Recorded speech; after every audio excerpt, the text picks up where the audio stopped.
Hello and welcome back. This is the Week 10 lecture. So today we conclude our Unit 3 work by discussing classification. This is our final tool or writing strategy that we're going to be using for Essay 3.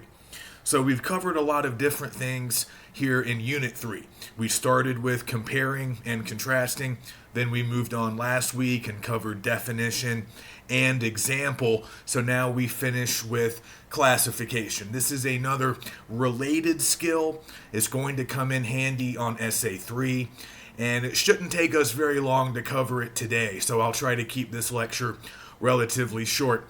But just remember, Essay 3 is a little bit different than Essay 1 or Essay 2 in the sense that we are incorporating multiple writing strategies. We did this a little bit with Essay 1 because obviously we were doing narratives, but we were also incorporating descriptive writing techniques. So Essay 1 became a descriptive narrative. But with Essay 2, we were basically just doing a process analysis. We might have incorporated a little bit of definition, some of us did, but for the most part, we were just sticking with analysis. So now we're doing comparative analysis, but don't forget about definition, example, and classification, these other skills that we are learning along the way. So after we cover classification this week, we'll be ready to start working on Essay 3 next week. That's what we're going to be doing in week 11. So let's just go over some basics. Again, classification is a lot like definition and example in terms of just being familiar to us. This is a strategy that we use not just in writing, but also all the time in everyday life. Like a lot of these other methods that we've been looking at in Unit 3, it's a way to help us better understand things. Classification is also just a way for us to organize our experiences, our surroundings. It helps us to create categories. It helps us to create groups. It helps to, impose some order on life, and we typically like that. So by classifying things, we can name things, we can remember them, and we'll be able to better discuss them or explain them with others. So we can not only give names to things, but we can also create better ways to remember things, talk about things with others, and if necessary, we'll be equipped to explain these things to others. So, like all of these other strategies, this is useful not just in an English class, not just in an academic context, but whenever we're trying to develop or share ideas. Whether it be in writing or in speech, we're often going to classify. So, we're going to go over our basic classification procedure. It's a little bit similar to our basic procedure for comparing and contrasting. Okay, so it's kind of a 3-step process, and we can remember a few easy buzzwords that will kind of clue us into how this procedure works. So, step 1, separate. Step 2, observe. And step 3, match. So write those 3 words down, and now we can go back and sort of get into a little bit more detail about each one of these steps. So when we are classifying, we start by creating some different groups, okay? Different groups of things. How are we going to do that? Well, typically we're going to be looking at individual parts and elements of whatever it is we are classifying. So again, very similar to the procedure we learned a few weeks ago with comparing and contrasting. We need to break down our subject of analysis, whatever it is that we are classifying. We need to break it down. We need to start looking at individual parts, individual elements. These might be qualities or characteristics of the thing.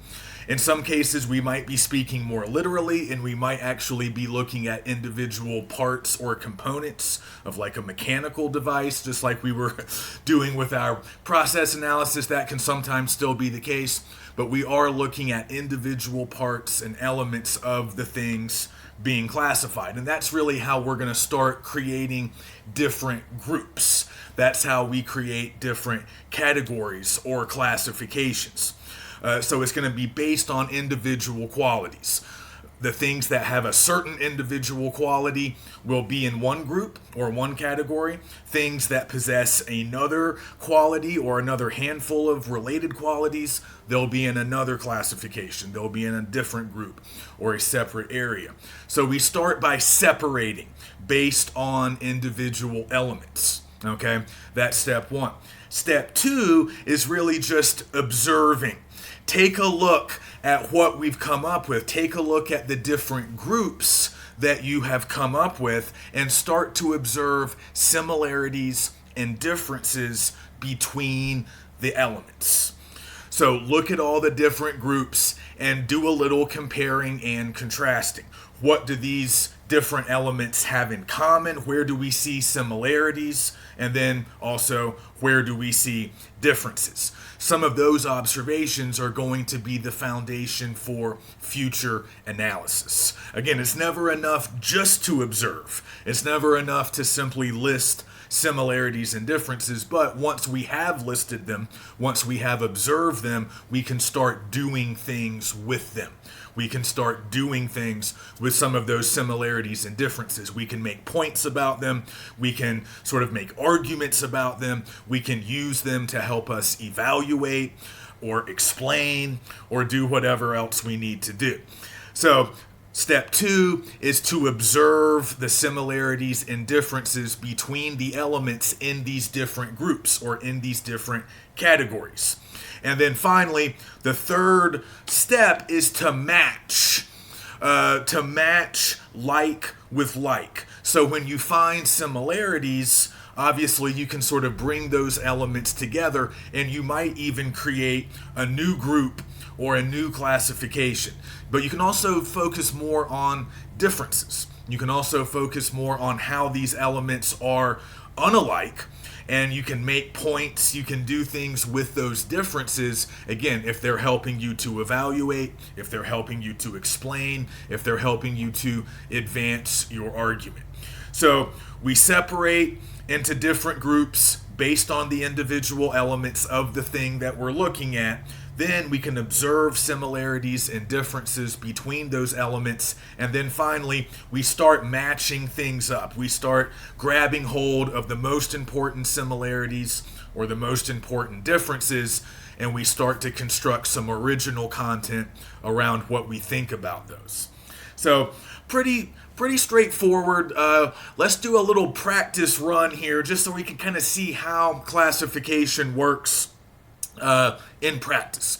But one more thing to keep in mind as you're writing down some definitions and just sort of mastering these basic concepts, don't forget about the principle of classification. Very similar to what we were doing with comparison, where we had to have some kind of points of comparison, right? We had to get more specific. We couldn't just list similarities and differences between the two subjects that we were comparing. We had to figure out what exactly we were going to be comparing. What specific qualities, what specific points were we going to be looking at? So remember when we did some of our movie examples, right, a couple of weeks ago, we needed to identify some points of comparison in order to actually compare the two movie clips. So that's kind of similar to what we're doing here. Again, similar to the principle of analysis that we had to do back with Essay 2. So the principle of classification is the thing that sort of determines a particular group or distinguishes one group from another group. So we have to have this in mind before we can really start to classify. So let's just use movies again as an example. If we're going to classify movies, we have to decide what our principle of analysis, or our principle of classification is going to be. So like, what exactly are we going to use to differentiate our groups? We have some choices. The most obvious choice might be genre or type of movie.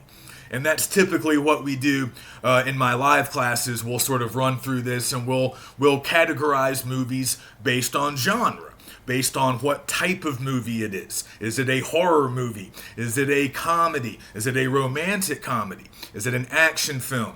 Is it an animated film? So there's all these different genres, and that's an easy way to classify movies. But there's other ways we could go. We could also classify movies based on what country they were made in. Almost every modern industrialized nation has their own movie industry. So if we weren't simply going to work with American movies, we could also have a principle of classification that could just be place of origin, country where the movie was made. There are British movies, French movies, Chinese movies.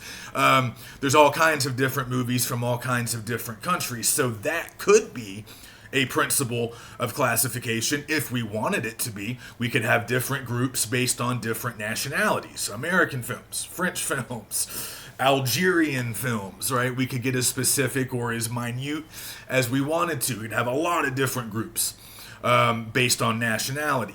Also, we could classify based on budget. Some movies have really big budgets. Other movies have small budgets. So we could base it on how much the movie costs to make. We could also base our classification on how much the movie grossed, like how much money the movie made at the box office, how many people bought tickets or paid to watch it. So there's a lot of different potential principles of classification. We might choose genre, but we could also choose any of those others. And depending on what kind of principle of classification you come up with, you're going to probably end up with either what we call a complex classification or a two-part or binary classification, which is a more simple type. So a complex classification would be like the country of origin. That would give us a lot of different groups, a lot of different categories that we would have to compare and look at. But a more binary or two-part classification is obviously going to be more simple. We're just going to have two groups typically, so that's going to be a little bit easier to work with, but it might give us a little bit less information to work with, depending on sort of what our goal is. But with the budget classification principle would have given us probably more of a binary. We could have big budget movies and small budget movies. That would be a pretty simple,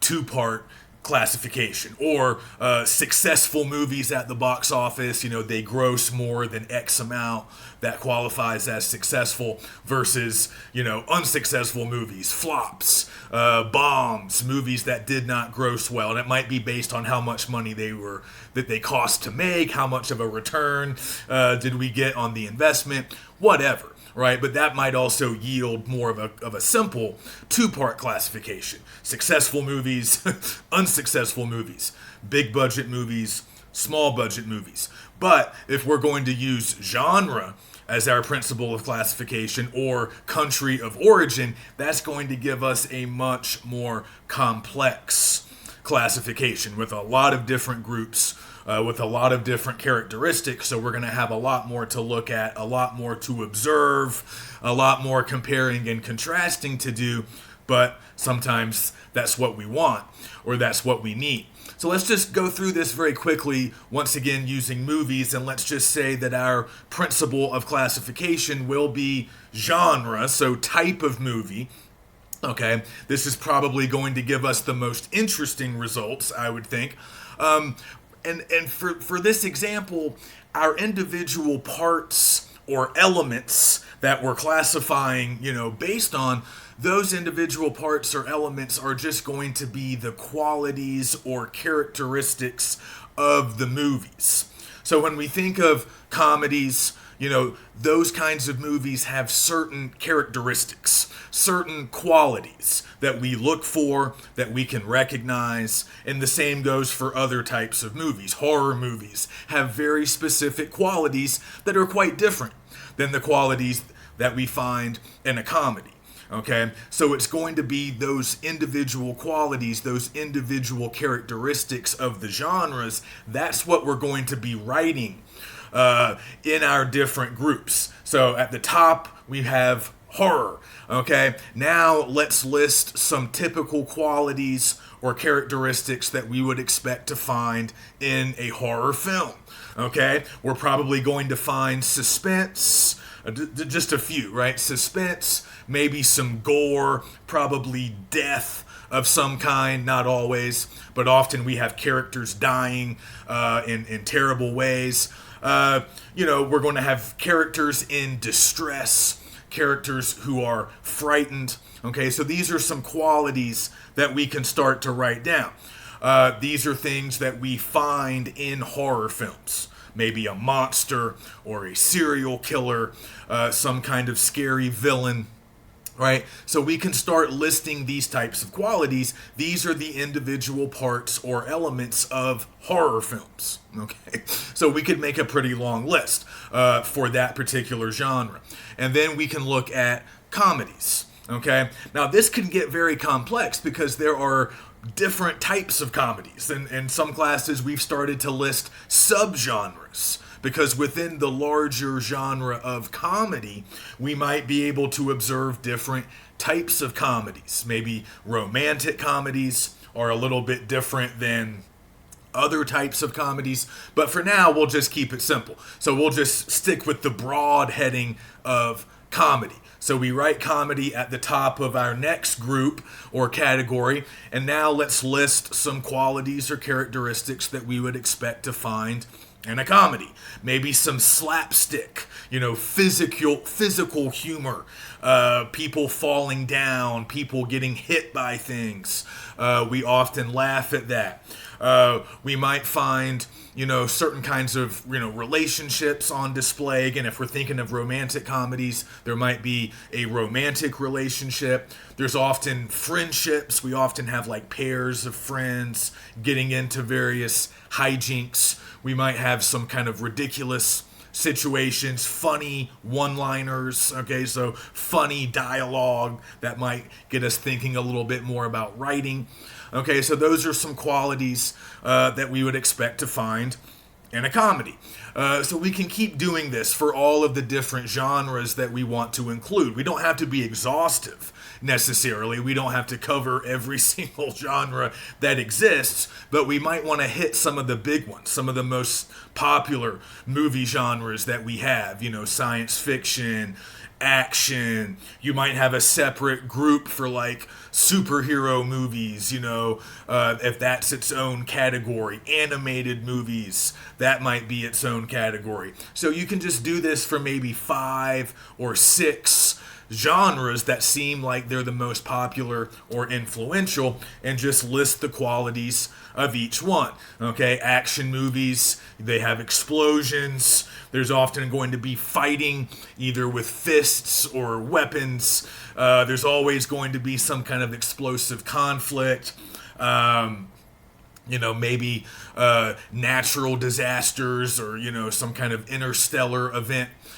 So again, we can just list these qualities, and once we've done that, okay, so first we're separating, right? We're creating different groups, different categories based on these different elements, these different individual parts or qualities of the movies. Okay, so we're separating, and then we're going to end up with, like I said, maybe 5 or 6 distinct movie genres, 5 or 6 different groups. So now we move on to step 2 of our procedure, which is to observe and do a little bit of comparing and contrasting. So let's look at these individual qualities that we've listed for horror movies and for comedies and for action movies and sci-fi or whatever else we're looking at. And let's notice similarities But we can also obviously notice differences. There's going to be a lot of differences because largely we were basing our categories around some of these differences, right? Again, separating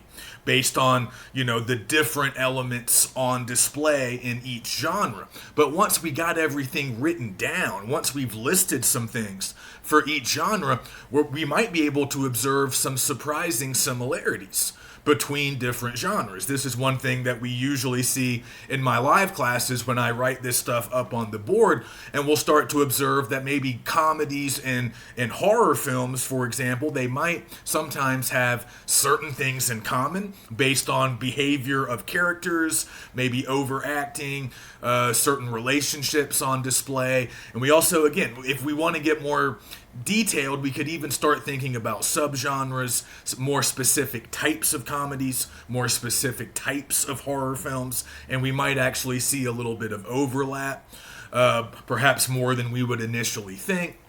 So we can do anything we want with similarities or differences between the elements, but oftentimes we can find some surprising commonalities that might give us some material to write about.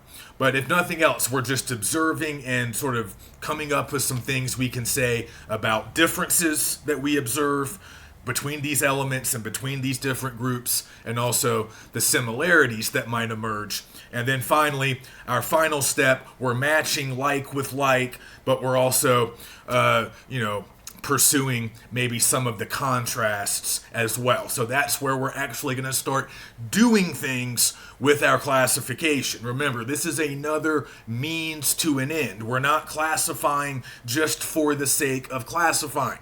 We're not classifying just so we have a bunch of different groups with a bunch of different qualities listed for each one, and we can look at it and say, there it is. We're doing this so we can achieve larger goals. For Essay 3, we are making an argument. We're doing a comparative analysis between two subjects. But we're going to do more than just list similarities and differences. We're going to define some things about those subjects. We're going to give some examples of those subjects, and we are going to classify those subjects. Those are all going to be strategies that we use in order to make a larger point, in order to evaluate or explain, in order to achieve our purpose. We're going to be using all of these different things, all of these different strategies. And again, we sort of do this all the time, even if sort of in an informal way. We often classify. Just think about ways that we could classify courses, classes offered at GBC, just as another example.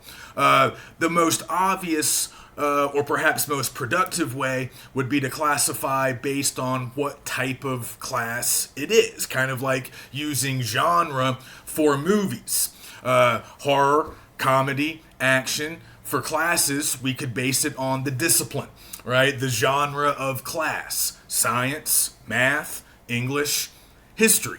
That would be a logical way to create a system of classification. But we could do it in other ways too. At GBC, we offer online classes. We have traditional live classes. We have interactive video. So again, we have different choices when it comes to our principle of classification. We could choose discipline or the subject, of the class. We can use the type of instruction. Is it online? Is it live? We could base it on physical location. Some classes are in Elko. Some classes are in Pahrump. Some are in Winnemucca. So we have a lot of different principles of classification that we can choose from. But even if we're just thinking about classes that we want to sign up for, we might not write all of this down. It's a little bit like using examples. It's a little bit like coming up with definitions. A lot of times we do this stuff, or even comparing, we do this stuff sort of in our heads, almost instinctively, almost unconsciously. We don't always write it down. We don't always spend a lot of time on it, but we're sort of doing it as we're making choices, right? Remember, we talked about how comparison is a helpful decision-making tool. If you're trying to choose between two alternatives, two choices, you're going to compare and contrast. You're going to look at how they're similar, how they're different, and which one's going to work better for you.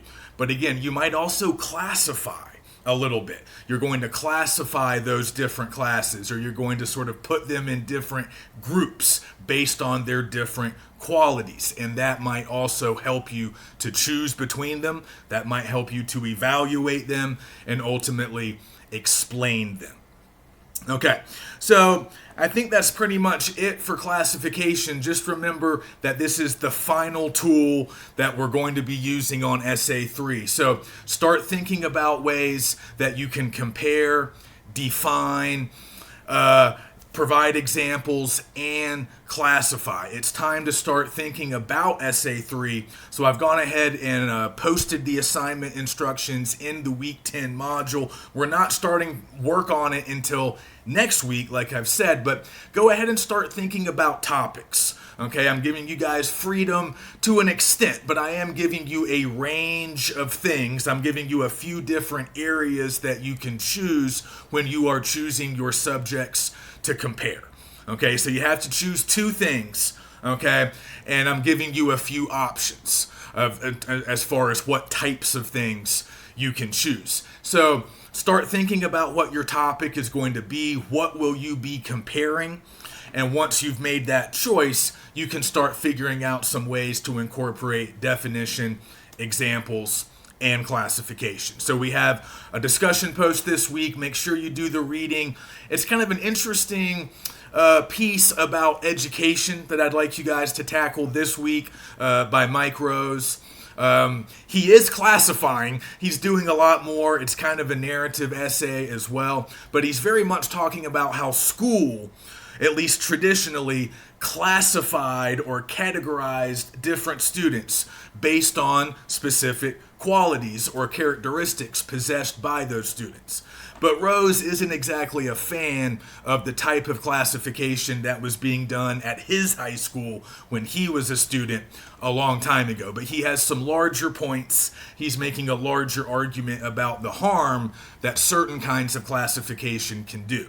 When we start to separate students based on perceived skill level or background, Rose wants to explore the negative consequences of that. So kind of an interesting take on classification, and a reminder, just like most of these essays should be, that all of these writing strategies have real life, real world applicability. Okay, so that's it for this week. Let me know if you have any questions, and we'll get started on Essay 3 next week.